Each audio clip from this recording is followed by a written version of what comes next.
Welcome back to Frameworks. Last week, we broke down how every training session must deliver the right stimulus to drive the right adaptation. But even the best training plan falls short if the client can't show up, follow through, or sustain the effort outside of the gym. That's why in today's episode, we're going to shift from the whiteboard to real life.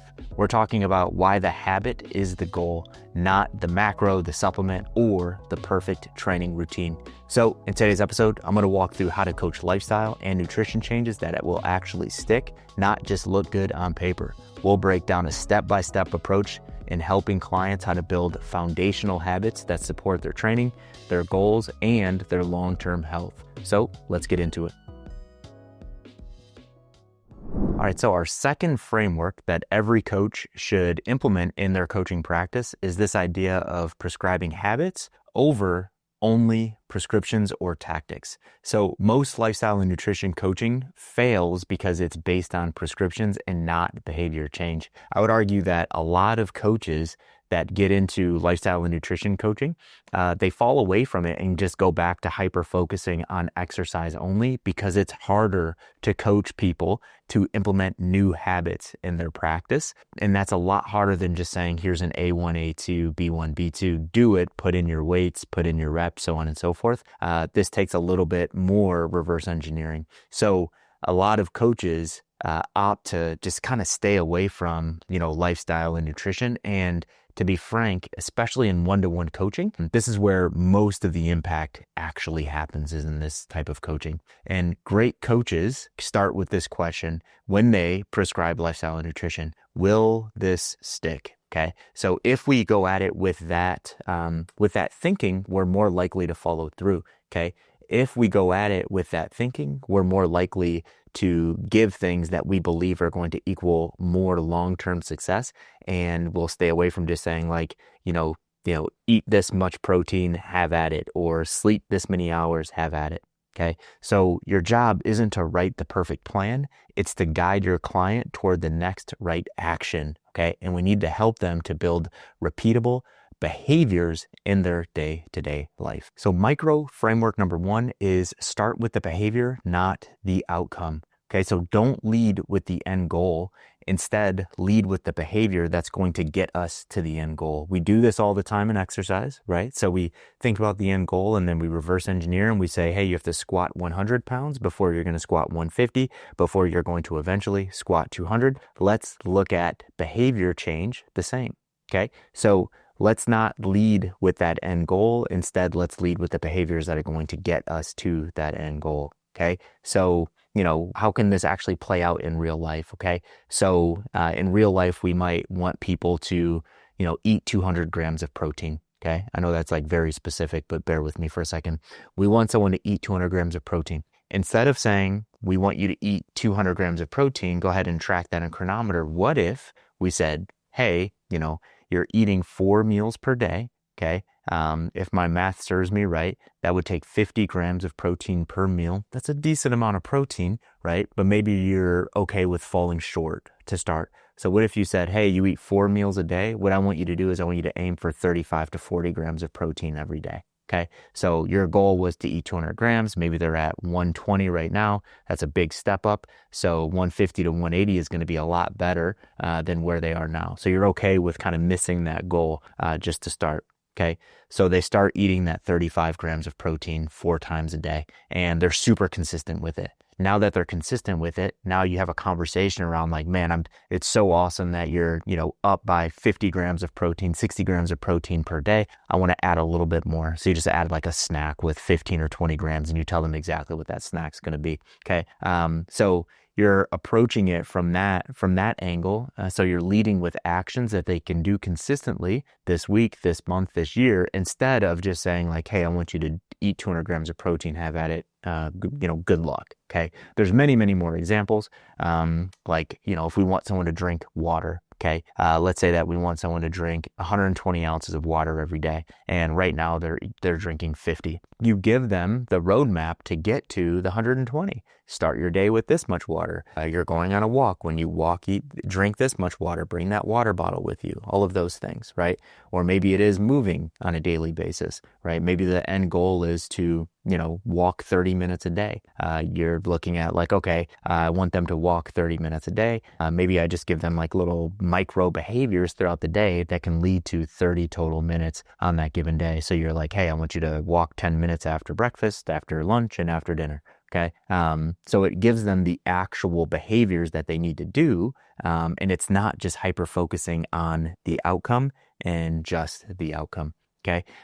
So we have to lead with these actions, and we have to understand what they can do consistently right now, and we have to meet them exactly where they are. The second framework here is this idea of coaching the why, but teach the principle. Okay. So don't hide the principle behind the protocol. Going back to that protein example.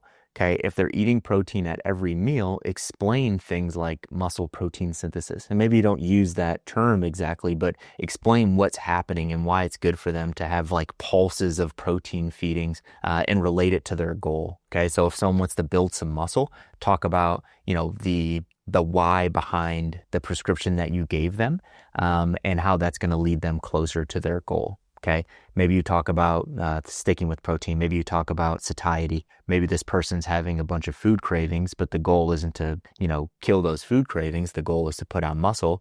And you're talking about, hey, us getting to this many grams of protein per day, spread throughout the day.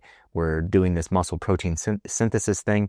Satiety is probably going to be in a better place because our feedings are spread out throughout the day. Or maybe you're connecting it to something like recovery, right? They want to build muscle, and you're like, okay, hey, this is where protein plays a role in recovery, post-training, while you're sleeping, all of those things. So coach the why and teach the principle. And when we think about, creating a framework inside of this framework, let's just think about this, right? We create an understanding first, and then we get buy-in. And then that buy-in equals them actually doing the thing. And then when they actually do the thing, they see results. Okay. So just think about that. Understanding to buy-in, then they do, and then they get results. If any one of those pieces aren't there, the thing to the right is most likely not going to occur, right? So if someone doesn't understand it, they're not going to buy in. If someone's not bought in, they're not going to do it. And obviously, if they don't do it, they're not going to see results. Okay, I think this one is one that a lot of my program design nerds can really get involved with or get on board with, and that is treating lifestyle just like we treat training, okay? So just like training, we have volume, we have intensity, we have recovery or rest times, all those things. So let's think about lifestyle and nutrition the same exact way, okay? So let me explain. Volume. So let's identify volume as like the frequency of the habit. How often are we doing it? In training, what happens if you give too much volume, right? They're not able to recover. We'll talk about recovery in a second. They're not able to recover. They're not able to complete it. They're not able to do it, right? So the same thing with habits. This is why we talk about maybe focus on one, maybe for special cases, 2 habits at a time, but focus on one habit. If we're focusing on one habit, we know that volume is appropriate. Okay. Next is intensity. Okay. Intensity as it relates to lifestyle would be more so like the difficulty of implementation. So how hard is this thing to implement? If I put too much weight on the bar, it's way too hard to lift, right? If I put too much intensity, or I raise up the difficulty of implementing this habit, it's too much to lift. It's too much to do. Okay. But also let's talk about if I don't give enough intensity, right? Maybe I lose engagement if it's not difficult enough, right? So I would err on the side of not making it difficult enough, but that's something that you want to think about, because we can relate that to training as well, right? If you're giving someone something and it's not enough intensity to actually drive some type of adaptation, framework number 1, then we might not see the result. So intensity, make sure that the difficulty of the implementation of the habit isn't too far beyond their capabilities right now. And then finally, recovery. How many habits are on deck at once? Okay, this kind of relates well to volume, right? What is my maximum recoverable volume in my lifestyle prescriptions? Is the intensity too high? Is the volume too high to actually be able to recover and be able to do it over and over and over again? Okay, so let's take a walking example, right? So let's say the goal is, let's go back to that example I used in the last framework, and that was walking 30 minutes per day and breaking up breakfast, lunch, and dinner. Okay. So imagine this. I talk to my client. I'm like, hey, this is what we're going to do. We're going to walk for 10 minutes after every meal. And we identify that the intensity or the volume is just too high. They just can't do that. Okay. That's fine. Week 1, I'm going to walk after 1 meal per day. Okay. We do that. We nail that, 6 out of 7 days, all good. Week 2, let's increase it a little bit, right? We want some more adaptation. Week 2, we're going to walk 2 times after each meal, okay? We're going to walk after 2 meals in that day. I don't know why that was so difficult for me to get out. So maybe it's like breakfast and lunch, or lunch and dinner, or breakfast and dinner, okay? We're adding a little bit extra intensity on this one, so let's give it 2 weeks, okay? So week 1, 1 meal per day, they're all good. Walking after 2 meals per day in week 2 and 3, and then week 4, we're like, hey, we're going to go 3, okay? So we're going to walk after every meal, breakfast, lunch, and dinner. Okay. So you see what we did there? We kind of reverse engineered from that goal, but we met them exactly where they were, because we understood like, hey, intensity was too high or volume was too high.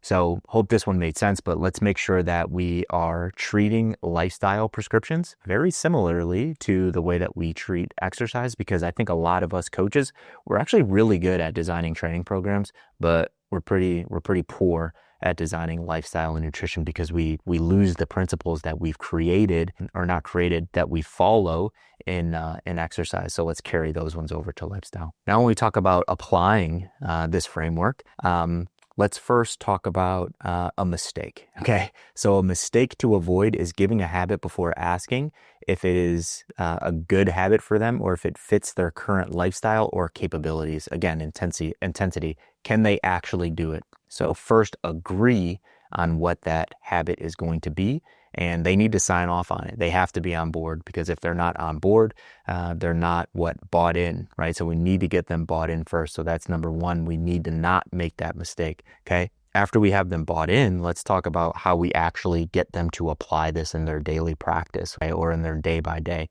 So we have to explain a tactic or tactics around actually getting this into their daily behavior. Something that I would look at first is, how can you stack this habit? Okay. So what is habit stacking? Just think about it as like piggybacking on an existing habit or an existing routine. We kind of hit it a little bit with the walking example. So let's say that you have a client, you worked with them over 8 weeks, and like you have them moving and walking, and they're doing that unconsciously. Now you need to work on drinking more water. So what if you said like, hey, we already have this habit built, so now I just want them to carry this 24-ounce water bottle on every 20-minute walk, and the goal is to drink a half to the full water bottle every walk. Okay, so what did you just do? You just added, about 75 ounces of water per day, because you stacked it on an already existing habit. Okay. Also, on top of that, you need to make sure that you're tracking compliance in some way. Okay. So my bias, I use CoachRx, and we built CoachRx very specifically to be able to coach lifestyle effectively. And we've learned so much about, client behavior over the years. And we just actually released an awesome update where we're passively tracking habits via wearables. The lifestyle calendar that we've built matches the exercise calendar, and it's just so easy to prescribe lifestyle and build out plans over a long period of time. So I use CoachRx. I recommend that you use CoachRx. We built it specifically for this, to be able to track compliance and lifestyle, to be able to design lifestyle programs really effectively to your clients, and to be able to do it passively as well with wearable integrations. Okay, so that's it. That is framework number 2. Thank you for bearing with me on this one. If you haven't watched the last episode that we launched, go back and watch that, because that is framework number 1. And it's just this concept of identifying and understanding how a stimulus drives an adaptation. And if we understand that, that can make us a great program designer. Okay, so thanks for joining us today. Next week, we'll be releasing episode number 3, or part 3 out of this 3-part series, where we're talking about the frameworks that every coach should implement in their daily practice. Thank you so much, and I will chat with you soon.